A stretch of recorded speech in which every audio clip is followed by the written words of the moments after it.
sahabat-sahabatku yang saya cintai karena Allah.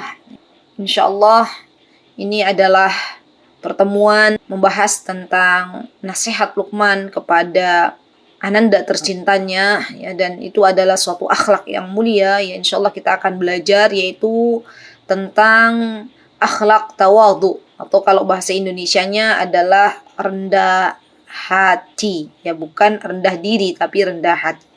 Luqmanul Hakim ketika menasihati anaknya, dan itu telah Allah tuliskan di dalam Al-Quranul Karim, surah Luqman ayat 19. Allah Subhanahu wa taala berfirman, "A'udzu billahi minasyaitonir rajim, waqsid fi masyika waghdud min sautik, inna ankaral aswati la sautul hamir." Masya Allah, ini adalah nasihat yang sangat-sangat berharga bagi seorang anak ketika diberikan oleh ayahanda tercintanya agar menjauhi sifat sombong, ya, agar memiliki sifat tawadhu. Karena subhanallah, tawadhu itu adalah sifat-sifat yang sangat-sangat mulia. Bagaimana kita mengajarkan kepada anak-anak kita, memberitahu kepada anak-anak kita tentang sikap tawadhu ini? Maka pakai bahasanya anak-anak. Kita katakan kepada anak-anak, "Nak, jangan pernah kau sombongkan apapun pemberian dari Allah. Jangan pernah kau sombongkan apapun yang kau miliki hari ini. Karena sesungguhnya Allah Subhanahu wa ta'ala adalah zat yang seharusnya sombong. Ya, kita tidak ada sesuatu yang perlu kita sombongkan, dan kita harus tawadhu. Karena sesungguhnya tawadhu ini memiliki banyak sekali keutamaan di hadapan Allah Subhanahu wa ta'ala. Jika engkau berbuat tawadhu, wahai anakku, maka Allah Subhanahu wa ta'ala akan memberikan kemuliaan kepadamu di dunia dan di akhirat. Masya Allah, Masya Allah. Kita pernah dengar Rasulullah Sallallahu Alaihi Wasallam yang mengingatkan kita semuanya, kata beliau, "Ma naqasat sadaqatun min malin, wa ma zadallahu 'abdan bi'afwin illa 'izzan, wa ma tawadha'a ahadun lillah illa rafa'ahu Allah." Lihat nak, kata Nabi kita Muhammad, beliau berkata, sesungguhnya ketika kita bersedekah dengan harta kita, maka sesungguhnya itu tidak mengurangi harta kita. Ma naqasat sadaqatun min malin, wa ma zadallahu 'abdan bi'afin illa 'izzan. Dan tidaklah Allah menambahkan kepada seorang hamba sifat pemaaf. Nah, ini juga bagus nih. Jadi kalau ada mungkin anak-anak kita yang didolimi oleh kawannya, ya terutama anak-anak perempuan misalnya, ya, kemudian dia curhat ke kita, ya, maka kita katakan, ya, kalau engkau memaafkan wahai anakku, itu adalah kemuliaan, ya. Karena sesungguhnya Allah tuh cinta kepada hamba-hambanya yang memiliki sifat pemaaf. Dan Allah akan semakin memuliakan engkau, wahai anakku. Subhanallah. Dan juga kata Allah Subhanahu wa taala, ya, "Wa ma tawadha'a ahadun lillah", siapapun yang dia memiliki sifat tawadhu, yang memiliki sifat rendah hati, illa rafa'ahu Allah, maka Allah akan meninggikan derajatnya. Subhanallah. Baik di dunia maupun di akhirat. Orang kalau tawadhu, orang kalau rendah hati, ya Masya Allah, maka Allah akan muliakan derajat orang ini di tengah-tengah manusia. Dan saya yakin manusia itu sangat cinta ketika berjumpa, ketika berteman dengan orang-orang yang rendah hati. Nah, kalau engkau itu rendah hati, wahai anakku, maka bukan hanya saja engkau dicintai oleh Allah, tapi teman-temanmu juga, guru-gurumu, masyarakat, semuanya cinta kepadamu. Allah angkat derajatmu di dunia. Begitu pula nanti ketika di akhirat, Masya Allah. Maka di akhirat pun engkau akan diangkat derajatnya. Ya, subhanallah, dengan dimasukkan ke dalam surganya Allah Subhanahu wa ta'ala. Masya Allah. Jadi benar-benar kita itu ketika mengajarkan kepada anak-anak kita tentang sifat tawadhu, kita berikan pengertian kepada anak-anak kita, kalau engkau, wahai anakku, memiliki sifat tawadhu, maka Allah akan senang kepadamu. Allah akan angkat derajatmu baik di dunia maupun di akhirat, ya Masya Allah. Subhanallah. Kemudian yang kedua, kita boleh mengajarkan kepada anak-anak kita, ya, tentang sikap tawadhu ini. Wahai anakku, ketahuilah bahwasanya sifat tawadhu ini, sifat rendah hati ini merupakan akhlak dari para nabi. Subhanallah, subhanallah. Lihat Nabi Musa alaihissalam. Kita bisa ambil contoh dari Nabi Musa alaihissalam. Ketika beliau membantu 2 orang wanita untuk memberikan minum pada hewan ternaknya. Ya, subhanallah. Dan ini menandakan Nabi Musa adalah orang yang tawadhu, tidak sombong. Tidak mentang-mentang Nabi Musa adalah seorang nabi kemudian dia tidak mau membantu sesama. Tapi Nabi Musa berusaha untuk menolong orang yang sedang membutuhkan.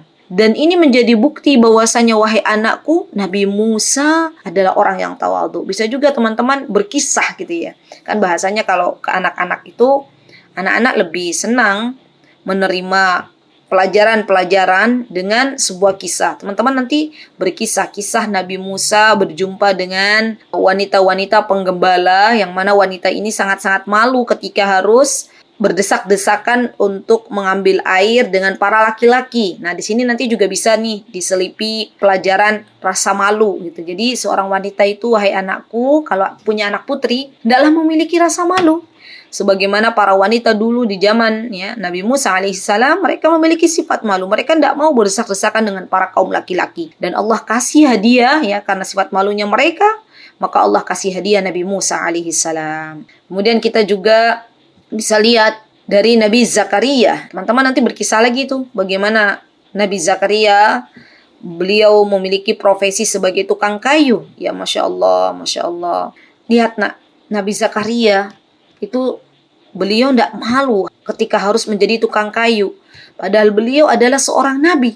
Jadi wahai anakku, ketika engkau tawadhu, ketika engkau merendahkan hatimu, tidak memiliki sifat sombong, maka sesungguhnya engkau sedang meniru akhlak para nabi.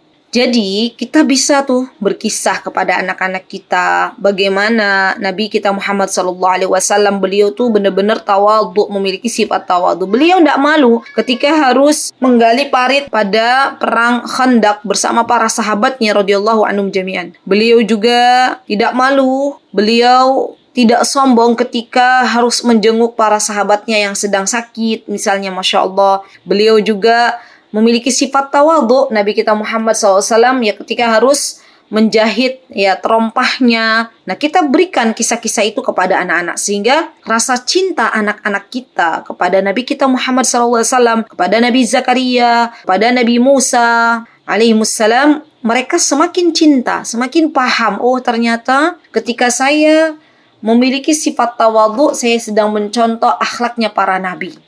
Subhanallah. Jadi ini perlu juga nih kita sering-sering berkisah bagaimana tawadhu'nya para nabi-nabi. Dimulai misalnya dari Nabi Adam, terus kemudian malam berikutnya misalnya ya Nabi Idris, malam berikutnya misalnya Nabi Nuh, terus sampai nanti kepada Nabi kita Muhammad sallallahu alaihi wasallam. Masya Allah, Masya Allah. Subhanallah. Bahkan ya, kita bisa juga bercerita nih kepada anak kita, anakku, dulu tuh Rasulullah itu, kalau beliau melewati anak-anak kecil seperti kalian nih, Nabi kita Muhammad SAW tuh, Masya Allah, beliau tidak sombong ketika lewat, beliau melewati anak-anak kecil, beliau berusaha memberikan salam. Ya Masya Allah, berusaha bertanya. Bahkan karena tawadhu'nya beliau, ya tawadhu'nya Rasulullah SAW, beliau itu berusaha untuk sejajar berdirinya itu dengan anak-anak. Masya Allah, luar biasa kan Nabi kita gitu ya. Nanti teman-teman berkisah aja ya tentang bagaimana dekatnya Rasulullah SAW dengan anak-anak kecil, bagaimana ketika Nabi kita Muhammad SAW beliau bermuamalah dengan Anas bin Malik, yang waktu itu Anas bin Malik dibawa oleh ibunya, padahal beliau masih sangat-sangat belia ya, Masya Allah. Sehingga dalam benak anak-anak kita itu, mereka akan semakin menambah rasa cinta mereka kepada Nabi kita Muhammad SAW. Ya Masya Allah.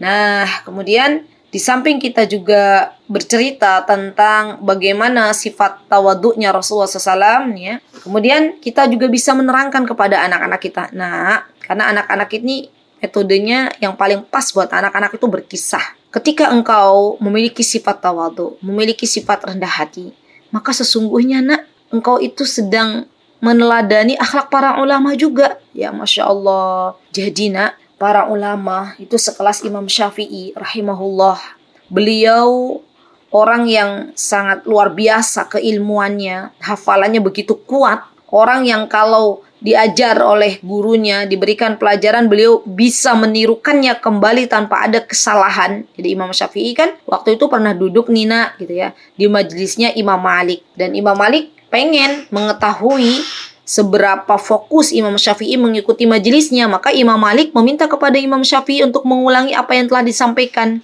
Dan Imam Syafi'i bisa untuk mengulanginya. Masya Allah kan, Imam Syafi'i itu luar biasa. Masya Allah, tabarakallah. Kita cerita tentang Imam Syafi'i. Nah, dengan kedudukan yang begitu tinggi, dengan ilmu yang begitu luas yang Allah berikan, Imam Syafi'i tetap menjadi orang yang rendah hati. Imam Syafi'i tidak pernah menampakkan kemuliaannya di hadapan orang lain. Ya, Masya Allah. Kemudian kita juga bercerita kisah tentang Umar bin Abdul Aziz. Bahwasanya subhanallah, Umar bin Abdul Aziz ini juga adalah orang yang sangat tawadhu, yang sangat rendah hati. Masya Allah. Beliau itu adalah orang yang senantiasa dekat dengan rakyatnya. Ya, beliau senantiasa ketika beliau menjadi seorang gubernur atau menjadi seorang khalifah, beliau memberikan waktu kepada siapapun yang ingin mengadukan kondisinya. Sampai-sampai ada tuh seorang ibu yang mana beliau itu punya ayam banyak dan dindingnya itu dia bikin dinding, tapi dindingnya itu terlalu pendek sehingga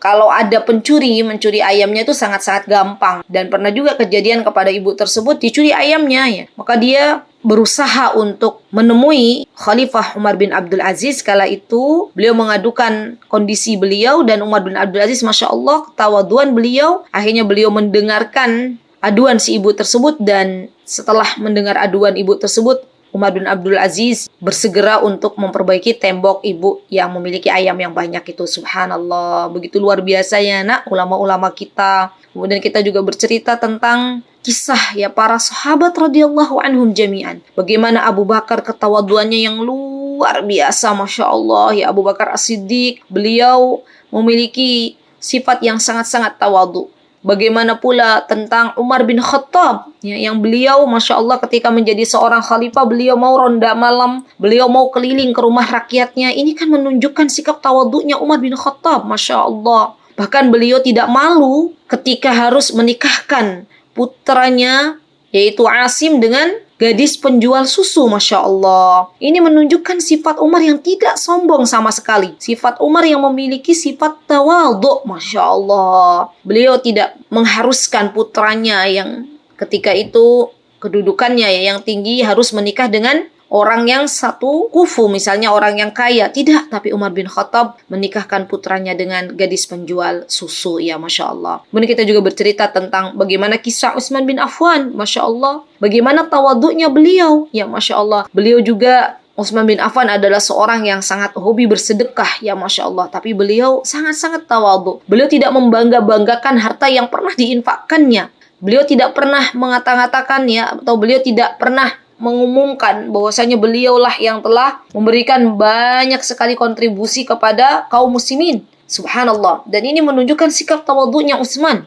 Kita juga bisa bercerita tentang bagaimana sifat tawadhunya Ali bin Abi Thalib. Ya, Masya Allah. Kita bisa, ini kalau anak-anaknya putra ya, dikisahkan tentang pahlawan-pahlawan Islam misalnya ya. Kalau anaknya putri, bisa juga nih selain dikisahkan bagaimana tawadhunya para nabi, maka kita juga bisa mengisahkan bagaimana tawadhunya para sahabiyah pada anak-anak putri kita. Kita bercerita bagaimana Ibunda Khadijah radhiyallahu anha, wahai anakku, beliau itu Masya Allah tawadhu, rendah hati. Beliau Masya Allah walaupun dulunya sebelum menikah dengan Nabi kita Muhammad SAW adalah seorang bangsawan, seorang yang memiliki harta yang banyak, seorang yang memiliki kedudukan di mata keluarganya, Masya Allah. Maka beliau ketika menikahi Nabi kita Muhammad SAW, wahai anakku, beliau mau hidup ya sederhana dengan Rasulullah SAW. Kita juga cerita tentang bagaimana Fatimah putri Rasulullah SAW dengan ketawadhuan yang beliau miliki, walaupun Fatimah ini sekelas ya anaknya seorang pemimpin. Kalau zaman kita ini anaknya seorang kepala negara, tapi dengan ketawadhuan Fatimah, beliau mau menggiling gandumnya sendiri, membikin rotinya sendiri. Bahkan beliau ambil air gitu ya, Masya Allah, sampai-sampai badannya beliau itu luar biasa, merasakan kelelahan, dan beliau mengadukan nasibnya kepada Nabi kita Muhammad SAW. Tapi ternyata Nabi Muhammad tidak lantas memberikan seorang khadimah atau seorang rewang, ya pelayan. Bahkan Rasulullah SAW memberikan solusi lain, yaitu agar Fatimah membaca Subhanallah, ya membaca Alhamdulillah, membaca Allahu Akbar sebelum tidur. Subhanallah, ini menunjukkan ketawaduan Fatimah Zahra putri Rasulullah Sallallahu Alaihi Wasallam. Masya Allah, Masya Allah. Nah ini boleh nih teman-teman ya bercerita, Masya Allah. Dan ini akan menambah rasa cinta anak kita kepada para sahabiyah, Masya Allah. Dan menggugah anak kita, ya ternyata para sahabiyah juga mereka orang-orang yang dicintai oleh Allah, tidak memiliki sifat sombong. Kita juga bisa mengatakan kepada anak-anak kita, nak, ketahuilah bahwasanya sombong itu adalah sifatnya iblis. Iblis dikeluarkan dari surga karena sombong. Iblis ketika diperintahkan oleh Allah Subhanahu wa taala untuk memberikan penghormatan kepada Nabi Adam alaihissalam, dia tidak mau, dia menolak. Akhirnya karena kesombongan iblis, Allah Subhanahu wa taala mengeluarkannya dari surga. Nah, ini bisa tuh berkisah tentang bagaimana kisah Nabi Adam alaihissalam dan para malaikat, yang mana malaikat ketika diperintahkan untuk bersujud ya dalam rangka menghormati Nabi Adam alaihissalam, Allah yang memerintahkan, maka mereka pun bersujud. Ya, tapi iblis tidak mau karena ternyata dia memiliki sifat sombong. Kemudian kita juga bisa mengatakan kepada anak-anak kita, nak, kalau engkau memiliki sifat tawadhu, ya Masya Allah, maka sesungguhnya ini adalah sifat yang harus dimiliki oleh ibadur rahman, oleh hamba-hambanya Allah. Ya, karena Allah Subhanahu wa taala berfirman dalam Al-Qur'anul Karim, apa kata Allah Subhanahu wa taala? Wa ibadur rahmanil ladzina yamshuna 'alal ardi hauna wa idza khatabahumul jahiluna qalu salama.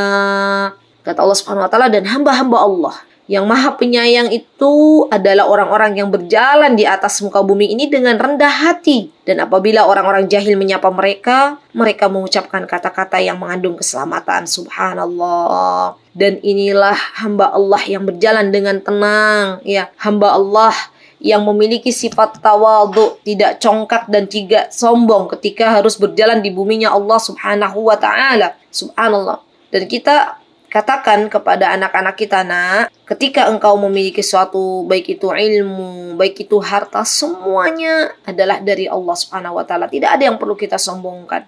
Karena semuanya pemberian dari Allah. Ketika Allah Subhanahu wa taala memberikan kepadamu ya, sesuatu, maka Allah berikan. Ketika Allah Subhanahu wa taala ingin melepaskan atau ingin mencabut kembali nikmatnya, baik itu nikmat ilmu ataupun nikmat harta, maka Allah pun berhak untuk melepaskannya. Masya Allah. Subhanallah. Jadi ini yang perlu kita contohkan kepada anak-anak kita, yang perlu kita berikan kisah kepada anak-anak kita tentang keutamaan sifat tawadhu. Setelah kita berkisah bagaimana tawadhu'nya para anbiya, para nabi-nabi, setelah kita berkisah bagaimana tawadhu'nya para sahabat, para sahabiyah, para ulama, setelah itu kita pun teman-teman harus bisa menjadi teladan yang baik bagi anak-anak kita. Jadi kalau misalnya kita ada nikmat yang Allah berikan di depan anak-anak, ya kita katakan, alhamdulillah, mobil ini misalnya dikasih mobil sama Allah, alhamdulillah, nah kendaraan ini dari Allah, ini amanah dari Allah. Kita diberikan ilmu, kita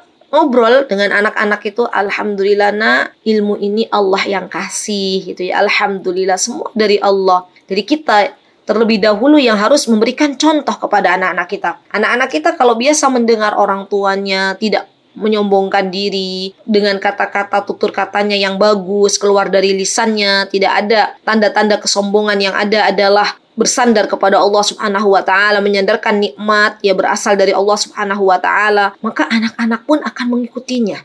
Ketika orang tua, ya ketika kita nih menginginkan anak kita itu menjadi anak-anak yang memiliki sifat tawadhu, maka haruslah dimulai dari diri kita sebagai orang tua atau pendidik. Bagaimana kita mau mengharapkan seorang anak yang memiliki ketawaduan, ya sifat tawadhu, tidak sombong, sedangkan orang tuanya, sedangkan kitanya itu belum memulai dari dalam diri kita sendiri. Masya Allah. Kita tahu yang namanya anak-anak itu akan mengikuti apa yang telah dicontohkan oleh diri kita sebagai orang tua, ya Masya Allah. Mereka juga akan mengikuti para pendidiknya di sekolah, misalnya dalam berperilaku sehari-hari, Masya Allah. Karena memang subhanallah, kita sebagai orang tua itu memiliki tanggung jawab yang begitu besar ya, terhadap akhlak anak-anak kita.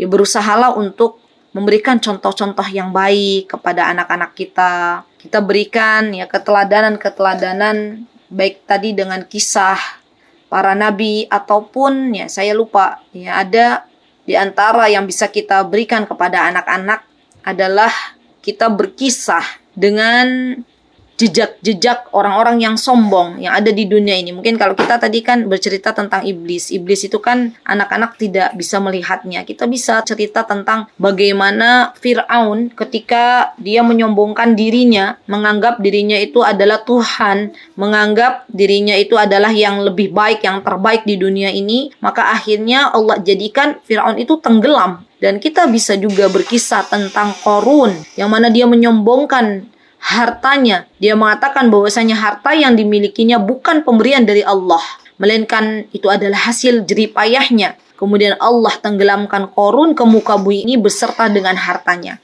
Kita jadi bercerita nih nak, kejadian-kejadian yang luar biasa yang telah dialami oleh anak Bani Adam, ya, yaitu Fir'aun, Qarun. Mereka semuanya Allah tenggelamkan. Ya, ketika mereka sombong, maka Allah berikan mereka adab di dunia, apalagi nanti di akhirat. Kenapa Allah tenggelamkan Fir'aun? Kenapa Allah tenggelamkan Qarun? Untuk menjadi pelajaran bagi diri kita yang setelahnya. Dan subhanallah teman-teman, kisah-kisah ini bisa teman-teman sampaikan dengan bahasanya anak-anak. Bisa di meja makan, bisa ketika anak-anak akan tidur. Dan dengan kisah tadi ya kita bisa menyelipkan berbagai macam karakter. Termasuk dari karakter tawadhu ini, rendah hati ya Masya Allah. Nah, setelah kita menjadi teladan yang baik, setelah kita memberikan ya mau'idhah, nasihat, mau'idhah itu nasihat, dengan memakai metode berkisah ya. Setelah kita berikan itu semuanya kepada anak-anak, maka kita juga berusaha mengajak anak-anak kita untuk mentafakuri ya asal muasal diri kita masing-masing. Jadi subhanallah, perlu juga nih bagi kita ya suatu hari mengatakan kepada anak-anak kita, nak, kita itu diciptakan dari tanah. Kita itu diciptakan dari setetes air mani yang mana ya subhanallah itu adalah sebuah hal yang tidak ada harganya ya kan? Subhanallah. Dan apa yang perlu kita sombongkan? Kita semuanya berasal dari sesuatu yang tidak ada harganya. Ya Masya Allah. Jadi wahai anakku, ya bagaimana mungkin kita akan berbuat sombong padahal kita itu diciptakan dari tanah, kita diciptakan dari setetes mani yang hina, dan kita akan kembali lagi meninggalkan dunia ini, kembali lagi ke tanah ya subhanallah. Jadi nak, kecantikan yang Allah berikan kepadamu, ketampanan yang Allah berikan kepadamu, kecerdasan yang Allah berikan kepadamu wahai anakku, itu semuanya hanyalah titipan dari Allah. Itu semuanya hanyalah titipan dari Allah, pemberian dari Allah. Semua diri kita, ibu, ayah, misalnya semuanya akan kembali ke tanah. Tidak ada yang bisa kita sombongkan dengan kecantikan atau ketampanan kita. Ya, semuanya akan kembali kepada Allah Subhanahu wa Ta'ala. Jadi kita benar-benar mengajak nih anak-anak kita bahwasanya kita itu adalah zat yang diciptakan oleh Allah Subhanahu wa Ta'ala. Kita itu adalah makhluk yang diciptakan oleh Allah Subhanahu wa Ta'ala dari segumpal mani, dan itu adalah sesuatu yang tidak berharga ya Masya Allah.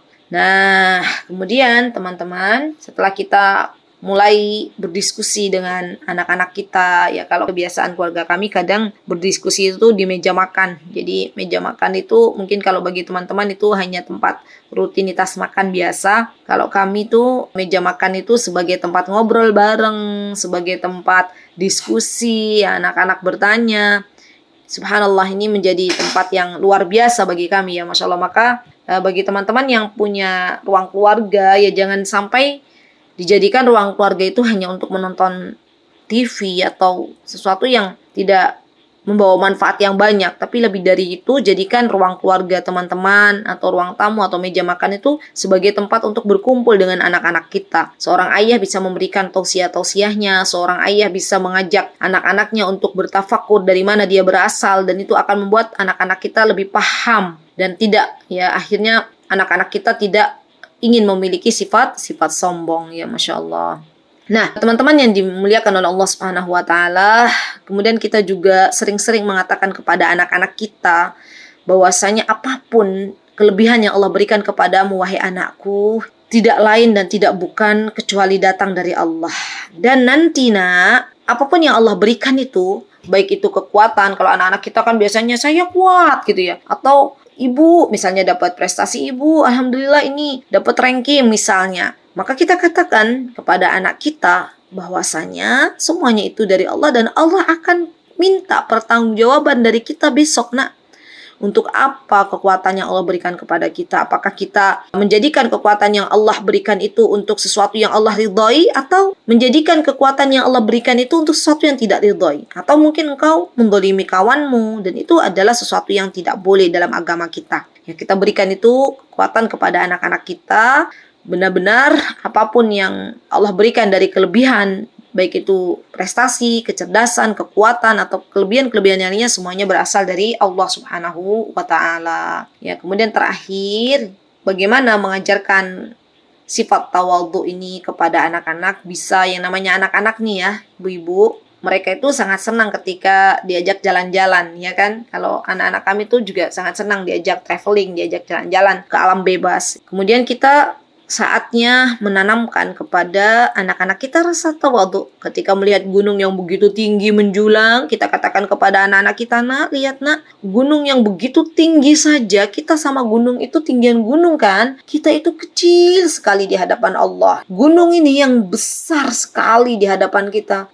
Gunung tetap menyembah Allah Subhanahu wa ta'ala. Gunung tetap bertasbih kepada Allah Subhanahu wa ta'ala. Gunung tetap taat kepada Allah Subhanahu wa ta'ala. Kemudian kita lihat dengan anak-anak kita, burung berkicau gitu kan di luar. Kita lihat lautan yang begitu luas. Kita lihat langit yang begitu menjulang tinggi. Kita katakan semuanya, lihat nak, langit yang begitu megah, lautan yang begitu luas, semuanya adalah makhluknya Allah. Dan mereka tidak pernah menyombongkan diri mereka dengan mengatakan, laut mengatakan akulah yang paling gagah di dunia ini. Langit pun tidak pernah mengatakan bahwasanya dirinya lah yang paling gagah. Tidak, semuanya bertasbih kepada Allah. Semuanya memiliki sifat tawadhu, taat kepada Allah Subhanahu wa ta'ala. Dan itu akan menjadikan subhanallah anak-anak kita akan lebih paham bahwasanya dirinya tidak ada apa-apanya di hadapan Allah Subhanahu wa ta'ala. Maka sering-sering ajak anak-anak kita, ibu-ibu, keluar rumah. Gak harus traveling itu gak harus mahal, gak harus keluar negeri, gak harus pakai pesawat. Lihat saja kalau misalnya di Jepang mungkin ada tempat kayak kebun gitu atau sungai. Apalah yang bisa kita ajak anak-anak kita keluar melihat ciptaan Allah Subhanahu wa ta'ala, dan itu akan menjadikan pembelajaran yang sangat mengasyikkan bagi anak-anak kita. Maka kita berikan pelajaran-pelajaran tersebut. Jadi belajar itu tidak mesti harus di dalam ruangan. Semua tempat bisa kita jadikan sebagai wahana belajar bagi anak-anak kita untuk menanamkan karakter-karakter baik kepada diri anak-anak kita, dan itu merupakan tanggung jawab kita sebagai orang tua. Semoga Allah Subhanahu wa ta'ala memberikan kepada kita semuanya kekuatan untuk bisa membimbing anak-anak kita menjadi anak-anak yang salih dan salihah, menjadi anak-anak yang tawadhu, tidak sombong, dan semoga kita bisa menjadi teladan yang baik bagi anak-anak kita, sehingga nanti kelak Allah akan menyatukan kita dan anak-anak kita serta anak keturunan kita di syurga Firdaus tertinggi. Kesempurnaan hanyalah milik Allah Subhanahu wa ta'ala. Ketidaksempurnaan milik saya pribadi. Saya mohon maaf jikalau ada kesalahan dalam penyampaian materi. Barakallahu fi kunna jami'an. Aqulu qawli hadha wa astaghfirullah li wa lakum wa akhiru da'wana alhamdulillahi rabbil alamin. Wassalamualaikum warahmatullahi wabarakatuh.